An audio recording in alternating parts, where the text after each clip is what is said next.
Bem, galera, voltamos aí na questão 5. Questão 5 do nosso material. Diz o seguinte, ó.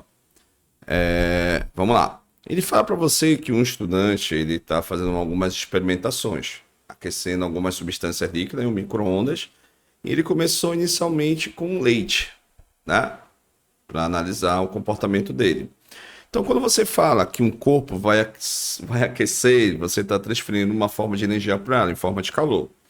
Quando essa substância ela começa a aquecer, se ela tiver uma variação de temperatura, é chamado de calor sensível. Caso você perceba, o professor ele começa já a evaporar, mas sem você transfere calor para ele, mas sem ter variação de temperatura, ou seja, ele vai permanecer com a temperatura constante, vai ter apenas mudança de estado, isso é chamado de calor de transformação, ou também chamado de calor latente. Então, essa é a dica. Então, nessa questão, vamos usar o calor sensível. Lembrando que você tem aqui uma variação de temperatura. A variação de temperatura 100 menos 5, isso aqui vai me dar 95 graus Celsius, essa variação. Quando você joga lá na termometria, que a variação na escala Celsius vai ser igual à variação na escala Kelvin, então já sei que 95 graus Celsius para Fahrenheit, Fahrenheit nada a ver, a relação é 9. Para a relação da escala Kelvin, isso aqui vai me dar 95 graus, ou graus, já não existe graus em Kelvin. 95 Kelvin. Então esse cálculo ele vem na nossa fórmula. E ele deu para a gente o calor específico do leite, deu para a gente a densidade, você vai entender por que nós vamos usar essa relação daqui a pouco. E ele fala para você a quantidade de calor em kJ. Então tem a massa. Ele falou que essa massa, se você comparar com a capacidade, uma grama, ele falou para você, ó, que uma grama equivale a 1 ml. É o que ele fala bem aqui assim, ó, 1 ml quando você joga na relação matemática, ok? Então significa se ele tem 300 ml, vai ter 300 gramas. Então essa massa aqui do nosso camarada vai ser de 300 gramas. Então todos esses valores nós vamos jogar agora aqui na fórmula. Presta atenção que eu vou colocar aqui o calor específico, a unidade, para você ver que vai acontecer algumas simplificações de unidade. Então, calor específico fica, ó, calor específico, ele quer saber essa quantidade de calor, fica 300. Eu vou colocar aqui gramas para você entender depois a simplificação. Calor específico foi dado que é 3,9 joules. Até colocar assim, ó, gramas Kelvin, tá? Vezes a temperatura que é 95, vou colocar assim, Kelvin. Pronto. O que vai acontecer? Se você observar, eu consigo simplificar, ó, grama com grama, Kelvin com Kelvin. Se você observar no final, vai sobrar a unidade de energia, que é joules, tá? Então fica calor específico, fica 300, faz esse cálculo aqui, ó. 300 vezes 3,9 vezes 95. Isso aqui vai me dar 11.150 joules. Não esqueça que ele quer em quilojoules, ou seja, eu ando 3 casas para a esquerda. Então, se eu andar 3 casas para a nossa esquerda, ó, 1, 2, 3, a gente conclui o seguinte, que o quilojoule vai ser 111,15 quilojoules. E se você observar, a alternativa mais próxima é a nossa letra A, tá? Letra A porque é 109 ali só para aproximação, tá bom? Então legal, né? Então essa foi a energia liberada no caso do nosso amiguinho na nossa quantidade de calor. Vamos para a questão número 6. Bem, galera, questão número 6. Questão legal que ele fala para você, lei de Fourier, ou também chamado de lei da condução ou da condutividade térmica de alguns materiais. Vamos lá. Um encanador precisa trocar um cano de cobre de uma instalação hidráulica por um cano de aço mantendo o mesmo fluxo de água. Ó, mesmo fluxo de água. Aí vem a questão. O encanador precisa trocar o cano, né? Que nós já falamos que tem uma constante, que é chamada de condutividade térmica, por um cano de aço com condutividade térmica, onde você observar a condutividade 2 vai ser maior que do 1. nesse caso do dobro. Para garantir que a perda de calor para o ambiente seja a mesma, qual deve ser a relação entre os raios internos dos canos do cobre? Olha, raio dos canos. Lembrando que, se no caso, é o que nós vamos usar. Lembra? Tem que levar em consideração que a instalação hidráulica do cano, seja de aço, leva em consideração a área dessa figura. E a área da figura, como você pode observar, vai ser a relação lá da nossa área do círculo, no caso. Vamos lá. Vamos à explicação da questão. Aqui você tem um fluxo de energia. Sempre lembrando que você tem um fluxo de energia que vai de maior temperatura para um corpo de maior para menor. Nós aprendemos isso lá na condução. A forma que você mostra aí para você é chamada de lei de Fourier. Para a convecção, isso não aparece, que é chamado lei de resfriamento de Newton. Isso a gente usa mais na engenharia. Mas no caso do Enem, ele pode aparecer 2 anos seguidos essa fórmula, onde esse símbolo aqui, ó, representa o fluxo, tá? Repara aqui o fluxo, né? Mostrando aqui para você, né? Então esse fluxo depende da constante, ou seja, uma constante de condução, que é chamada constante de condutividade térmica, depende da área da figura e depende da espessura que esse fluxo vai atravessar. Então, se vocês já repararam, quando você toca numa parede quente de cimento, a parede está quente, significa que você teve essa transferência de energia. Uma vez transferindo energia, aconteceu esse fluxo. Então, para você melhorar, quanto mais é espessa a parede, é inversamente proporcional ao fluxo, ou seja, o fluxo ele não passa. Pode vir uma questão teórica, no caso do Enem, fazendo essa relação. Então, para você tentar melhorar essa parede, para o fluxo não atravessar, ou pelo menos uma parte ficar nas proximidades internas da parede, você precisa melhorar o quê, professor? Você precisa melhorar a espessura, ou seja, espessura mais larga, o fluxo é menor, que é inversamente proporcional. O fluxo depende da natureza, do material, depende da área e as variações da temperatura de um ambiente mais quente para um ambiente mais frio. Então, essa é a fórmula, tá bom? E vamos à questão. Como ele pede para você que a perda ela tem que ser a mesma, ou seja, ele fala bem aqui, ó, que para garantir que o fluxo de calor para o ambiente deve ser o mesmo, né, e tal. Então, ó, ele fala que manter o mesmo fluxo, então a gente vai igualar. O fluxo de um material tem que ser igual ao fluxo do segundo material. E aqui é legal, é só agora a gente manobrar a fórmula. Então vamos colocar aqui, ó, constante do corpo 1 igual à área do corpo 1. Aí vezes aqui a variação de temperatura, eu vou até colocar assim, ó, temperatura, tá? 1 é igual, dividido pela espessura do material, tá? Você chamar aqui de 1. Vai ser igual K2 vezes a área 2 vezes o fluxo de energia dessa temperatura. Que é legal. Nós vamos aqui observar o seguinte. Aqui eu vou colocar que o ambiente, como ele falou que é o mesmo, então vamos colocar aqui só o ΔT. Porque se você pode observar que a gente pode o quê? A gente pode cortar logo, ó. Temperatura do lado, temperatura do outro. E ele fala pra gente também, faltou aqui colocar a espessura, né? Do material. E se você observar, ele fala o seguinte, ó. Bem aqui assim, deixa eu ver. Ó. Qual deve ser a relação entre os raios internos dos canos? Então a gente vai considerar o quê? A mesma espessura. Ele fala bem aqui assim, ó. Trocar o cano de cobre de uma instalação. Lembrando, se você vai fazer uma instalação hidráulica, a abertura, ou seja, o encaixe, ela tem que ser o mesmo. Então, se vai ser o mesmo, o que vai acontecer? A espessura tem que ser igual. Porque se você pegar uma espessura menor, você não consegue instalar. Então, essa é a condição. Então, a gente pode cancelar a espessura do lado e a espessura do outro. Então, vai ficar aqui. K1, área 1, vai ser igual a K2 vezes a área 2.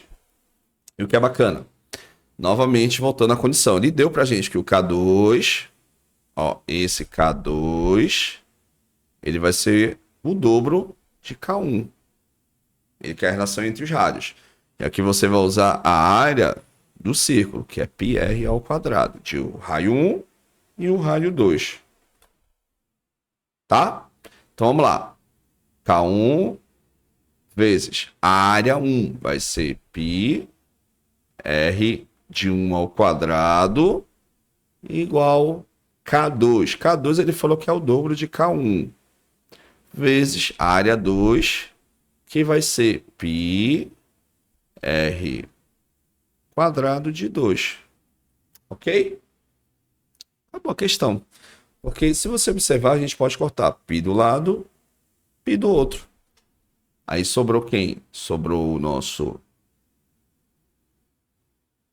K1 R ao quadrado de 1 igual 2K1 R ao quadrado de 2. Ó, K1 vai para o lado, K1 vai para o outro.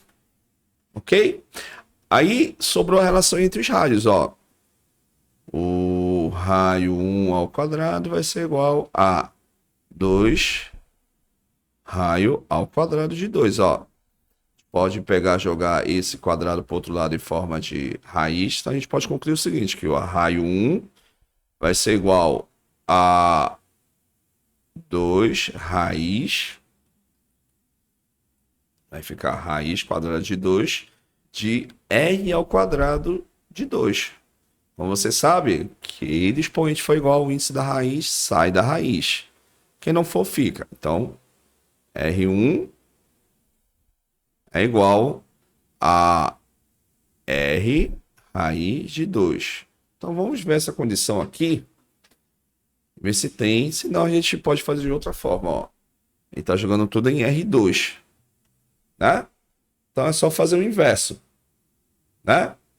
Então, repara que ele colocou na condição do R1 e o raio 2. Né? Então, vamos só refazer aqui a partir daqui. Ó. Vamos colocar em cima do R2 a condição. Então, R2. Pega logo esse 2, passa logo dividindo, né?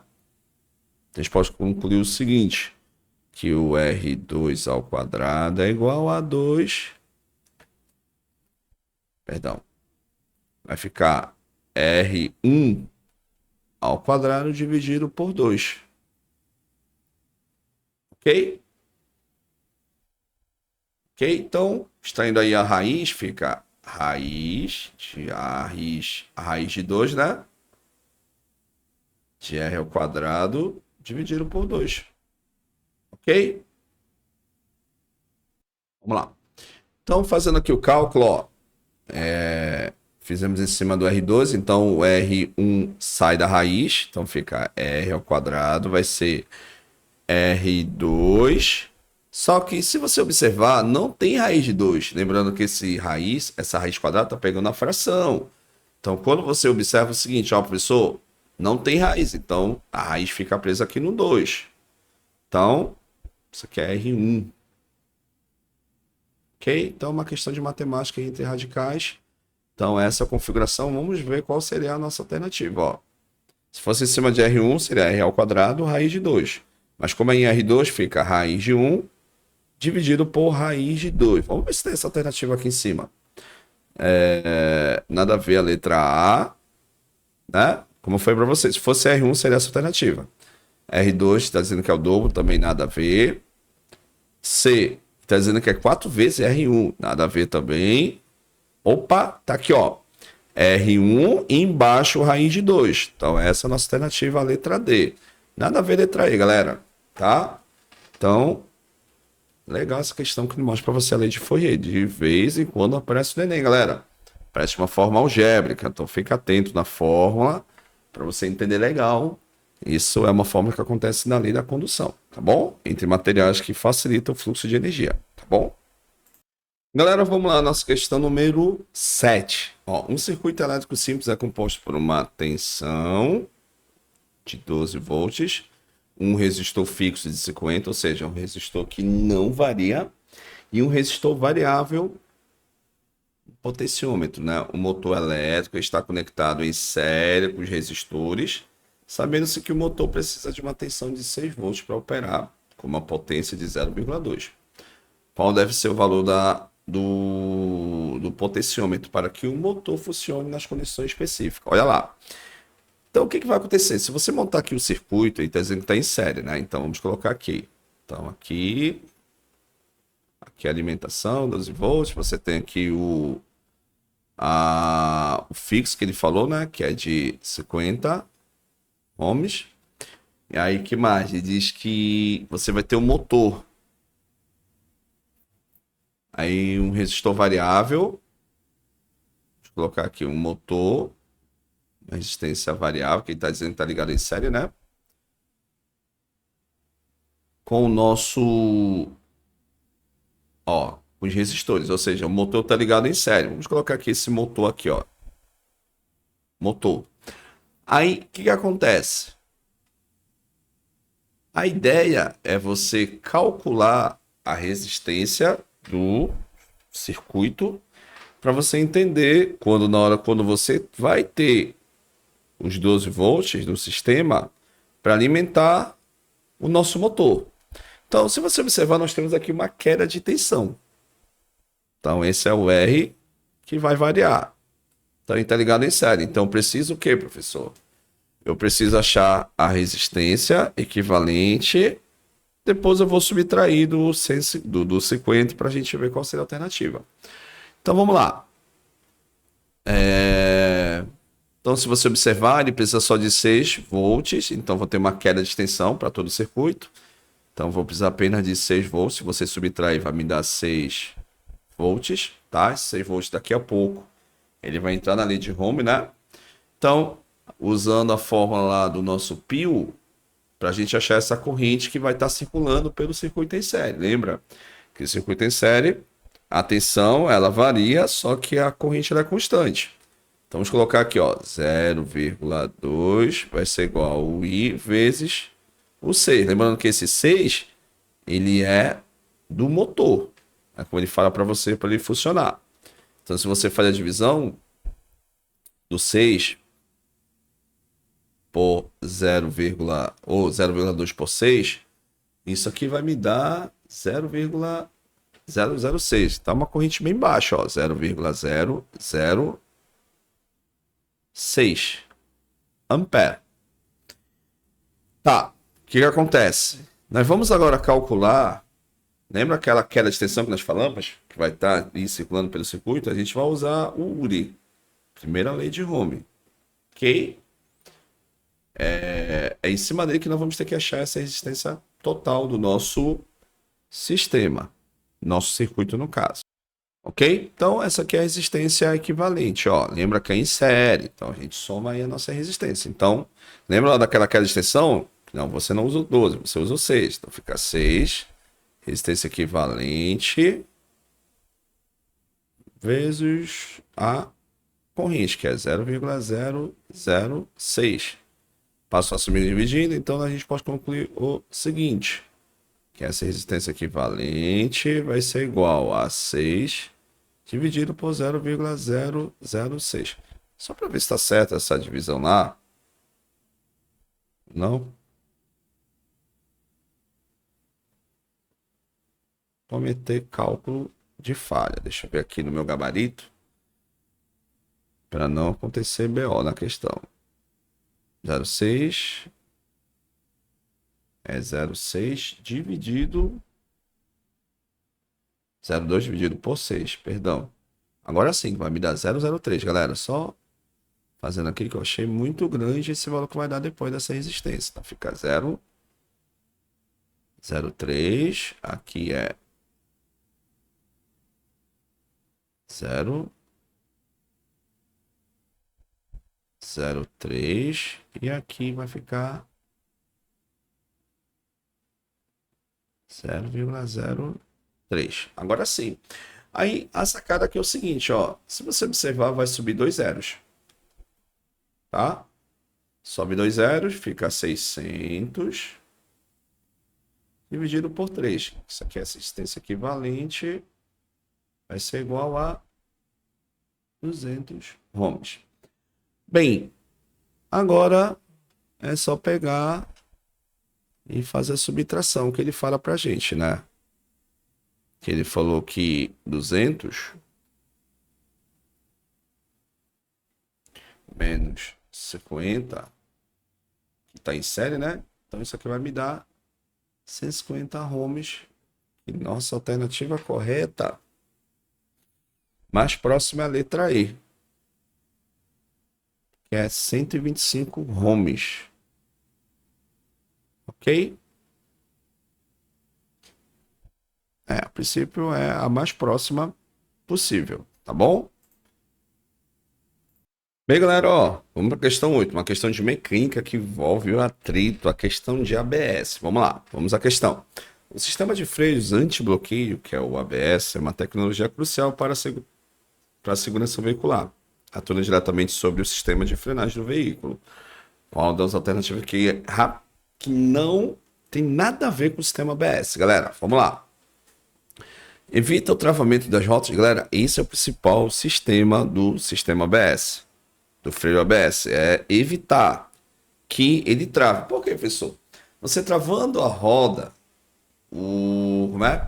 Você vai aumentar a pressão entre os freios. E isso faz com que você tenha aquecimento do sistema de freios. Enfim, isso faz com que o nosso sistema de freio ele comece a desgastar com o tempo. O sistema ABS ele mantém o atrito é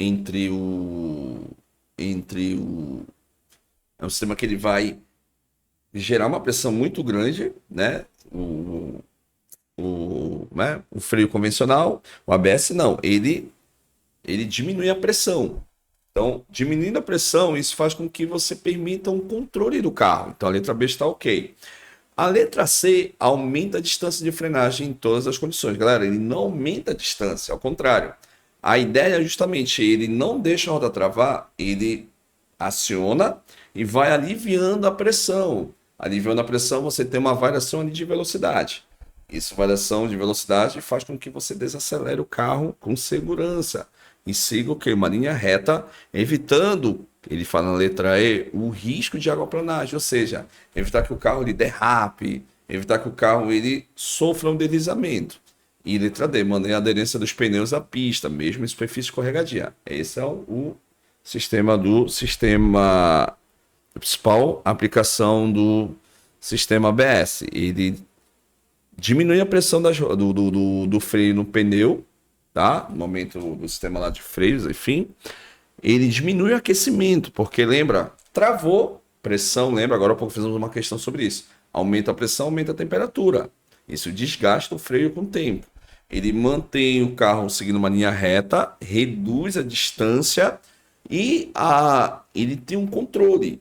Isso evita que você tenha uma colisão, por exemplo, você possa manobrar, desviar do acidente, que estiver à sua frente, enfim.